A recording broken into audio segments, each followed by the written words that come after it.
if you're looking to start a workout involving a rebounder is just a mini trampoline. The term rebounding is the action that we are taking. And so what I want to do is talk to you about a little bit of safety tips with using a rebounder. First of all, when you go to get on a rebounder, if you don't have a handlebar, I know there's literally one right here in front of me, but I want to demonstrate if you don't have a handlebar, how would you get onto your rebounder?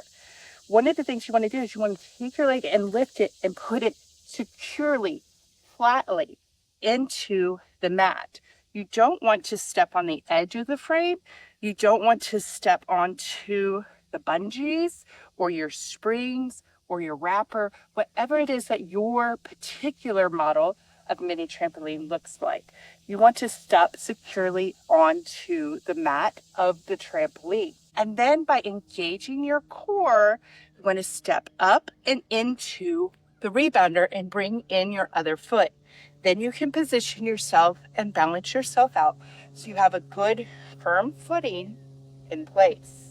Same thing for when you're ready to go off. You want to know where your edge is.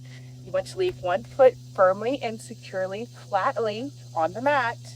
Avoid stepping on the edge and instead step off of the edge. You can go to the side, you can go backwards, whatever comfort level you have. Now, if you do have a bar in place, that gives you a little extra comfort, a little more security, if that just helps you to stabilize and know where you're at, your range of motion. Once again, this is entirely up to you. I'm going to go on the other side since the sun is in my eyes. So now you could hold onto your bar, do the same thing, position your foot in place, stepping on to your rebounder, and then find your place of balance using your stability bar, and now you can start to bounce. Now, why am I bringing all this up? Because there is an element of understanding your level of comfort, your level of security as you start using a rebounder. And I know that you might be finding this video and you haven't even started to bounce ever. And so I want to make sure that you're in a safe place.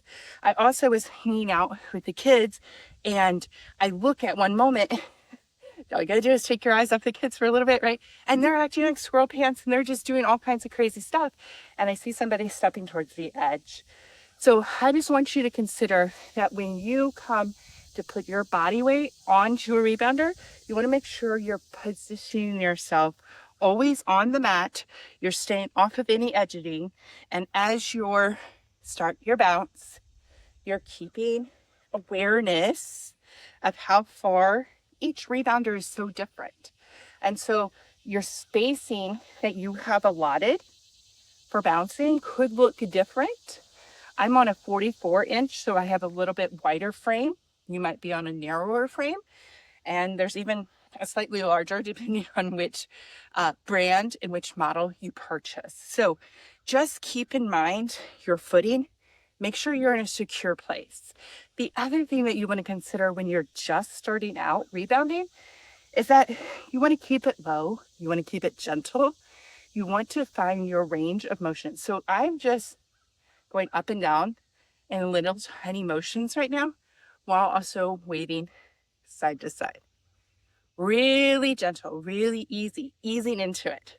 The very first time I got on a rebounder, it was a different model than this, and I was trying to do big jumps on and off of the rebounder because that was my only idea in my mind, was having watched kids jump on big trampolines, that when I started to do this, I was like, okay, it's a jumping action. But friend, you can get so much out of rebounding on a rebounder because the tension is tighter than one of those really big backyard trampolines. And nothing against those. Those are made to be springy. Those are made to give you that action because that's what kids like.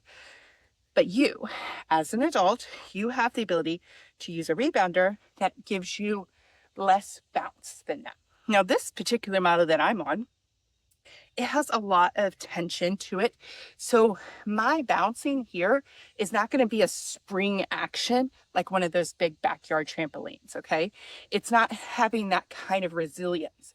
It's a tighter fit, a firmer tension, if you will. So all it takes are smaller motions, and you want to keep your feet securely on the ground. If you tend to lean forward just on your toes, for example, okay, can you see? I'm just going to lean into my toes. That's using your calf muscles and your feet in a lot of different ways than if you leave your feet flat. So you're going to wear out and exhaust yourself sooner. So what you want to do is you want to make sure flat-footed, easier bounces, and just start slow. Work on your pace. Work on what you're feeling comfortable. If you have the bar, you can hold on to the bar. There's nothing against that because you're still doing the same amount of action on your base as you're getting comfortable. And then you might be able to add in one arm at a time, or sometimes add in two arms at a time. I like arms. Okay, I talk with my hands, I talk and move with my arms, but I like arms too because I want to open up my shoulders. You know, we think about the positioning of sitting or just even our lack of good posture. That's curving in a lot, yes? And so the action of moving and opening up my body through my abdomen, through my core, through my hips, through my legs and my feet. Well, I also want to open up my chest, shoulders, relax my arms. I want to get into the whole thing. And so here on this channel, you're always going to see me doing all different kinds of arm movements, sometimes one-handed, sometimes both, using the bar, not using the bar, because I'm helping you to gently, slowly, with steady movements, open up your body. We don't need big giant bounces. We just need consistent, steady actions. We need to keep showing up for ourselves, activating our body in different ways. So I hope that was helpful. If you're just getting started using the rebounder, showing you what you can do. Now, let's prepare that if we were ready to get off, what would we do? Once again, if you have the bar in place, you don't need to think about putting all your weight and emphasis towards the bar. The bar is just there for guidance. So I just want to use my hand towards the bar, position one foot securely on the mat, knowing I'm getting ready to take a step off. And if I try and take a step off here, do you see I'm going to have to lean into that? Because that's a wider range of motion than I have. This is where you could take a tumble. You might have a, especially if you're not yet fully coordinated, you have any kind of joint issues, that might be a big, big step. So what you want to look at is saying, okay, where can I put myself so I know that I can see where I'm stepping to, I know where I have to step into, and I can gently, bending my knees, step into that motion and come around without doing it. Don't jump off like a kid might. Don't put yourself in a place where you could hurt something, shake something, and then not be able to come back and rebound later or tomorrow. So we want to keep you healthy. We want to keep you strong.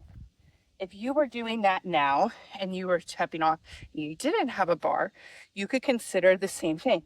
Do you want to step towards the back? Some people get really comfortable knowing where their range of motion is and they step backwards. You could step to the side, just knowing where you're at. One of the reasons I say that this is a good model for getting started is because it does have a lower to the ground ratio. I have another rebounder that sits up a little bit higher. And, just depending on your comfort level and where you're at, that might just be something that you want, something that sits a little bit lower to the ground. So all different things to consider as you're getting started on the rebounder. I hope that was a helpful quick tutorial. Happy bouncing, friend, and I'll talk to you tomorrow.